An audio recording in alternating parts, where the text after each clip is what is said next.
Forgotten username recovery failed on BlockFi Fix. You try to recover your BlockFi username, but nothing seems to work. The system says your email doesn't exist or fails to send a recovery link. It's frustrating, especially when your crypto funds are at stake. But most people make one small mistake during the recovery process that blocks access entirely. Here's the surprising truth. BlockFi, like many financial apps, doesn't use separate usernames for login. Instead, your account is tied directly to your registered email. So if recovery fails, the issue usually comes down to using the wrong email or an inactive one. Start by checking all your inboxes for BlockFi emails like monthly statements, password resets, or promotional messages. The address that received those is your real login email. Once you've confirmed it, return to the BlockFi login page and select Forgot Password. Even though it says password, this process also verifies your account identity. If you don't receive the reset email,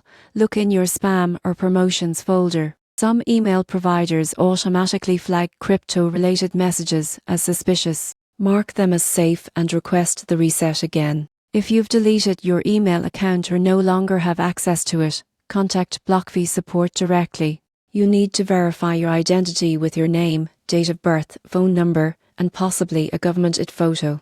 Another tip: make sure you're using the correct domain. Since BlockFi operates multiple services like BlockFi Institutional, signing into the wrong portal can make it seem like your account doesn't exist. Finally, check that your browser or app is up to date. Older versions may block secure recovery scripts from loading correctly. Once you use the correct email and recovery method, BlockFi can restore your access quickly and securely. Most recovery failures happen not because BlockFi is broken, but because of outdated logins or inactive emails. With the right info, your account can be unlocked in just a few minutes.